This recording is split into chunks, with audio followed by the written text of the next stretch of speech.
My apartment building's basement has a steel door labeled 1B.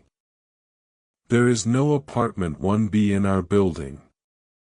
The numbering on the floors runs 2A, 2B, 3A, 3B all the way up to 7B. Nothing on the first floor or below. The basement is unfinished, concrete walls and a single hanging bulb. The door is at the back, behind the laundry machines. It has a hand-stenciled 1B on the steel in black paint.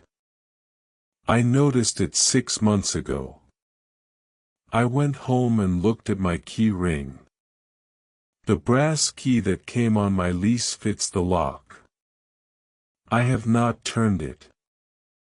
The building is a 6-story brick walk-up in central Pittsburgh, built in 1924. 12 units, 4 to a floor, none on one. The first floor is the lobby, the management office, the mailroom, and a corridor to the back.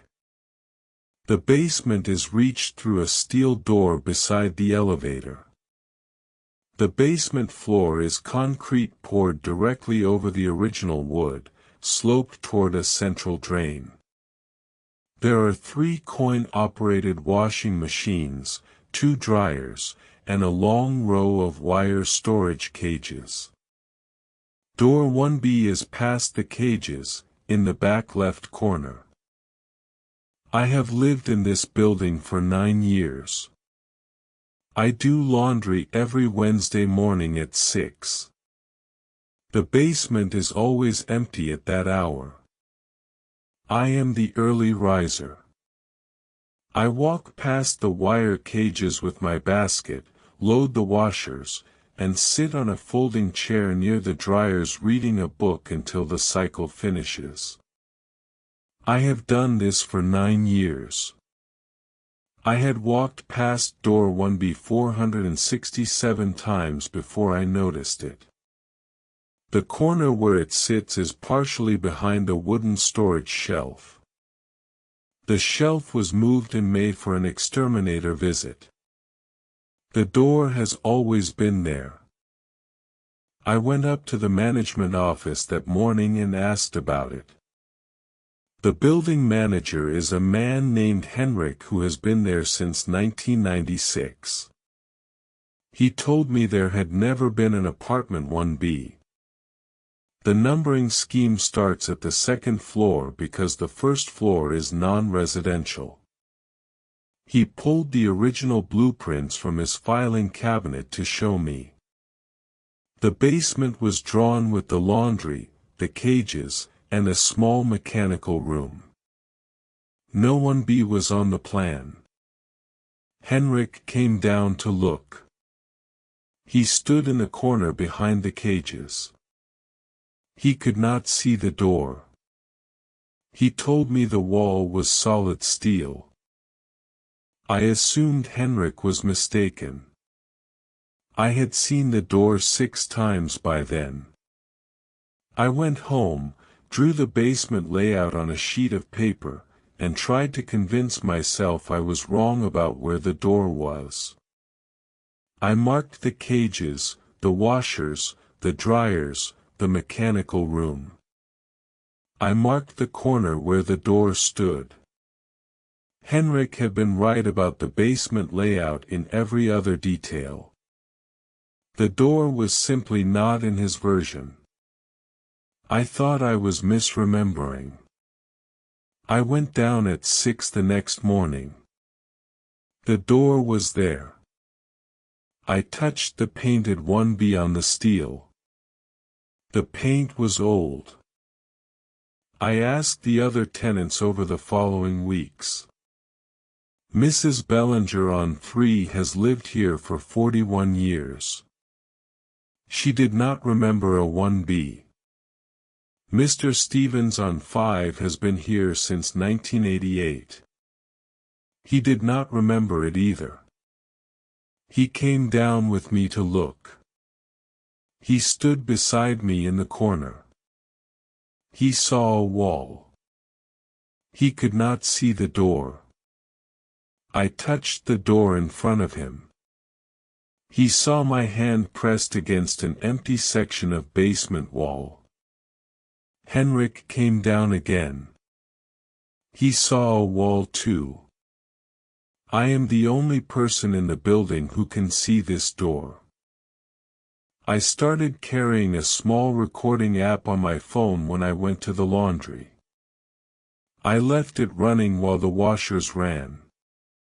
The first recording captured nothing but the machines. The second captured what sounded like a chair being scraped across a wood floor. I played it back 4 times to be sure. There were no wood floors anywhere in the basement. The third recording, made on a Wednesday at 6:20 a.m., picked up a voice. The voice was muffled, coming from beyond the door. It was speaking in measured sentences, the way you read aloud. I could not make out the words. The recording is 40 seconds long. I started bringing the phone closer to the door. Each Wednesday morning the recording captured more. The chair, the voice, eventually a faint music underneath the voice, jazz from a small speaker. The voice was reading. I sent the audio to a friend who works in sound design. She cleaned it up and sent it back. The voice was reading a journal entry. The entry was dated 2016. It described a Wednesday morning. It described a woman doing her laundry in the basement of her building. She had been standing at the dryers for 40 minutes. She did not notice the door behind her. The entry ended there. The most recent recording captured a different voice. A man's voice, calmer, also reading. The entry was dated 2024. It described a Wednesday morning. It described a woman doing her laundry in the basement. She had stood at the dryers for 40 minutes. She had not yet tried the key. The entry stopped there. I did not move. I stood at the door for an hour. I held the brass key in my hand. I felt the door breathe through the steel. It was warmer than the surrounding wall. I went upstairs without trying the key. The recording continued for 9 more minutes after I left. I have not gone to the basement in 3 weeks.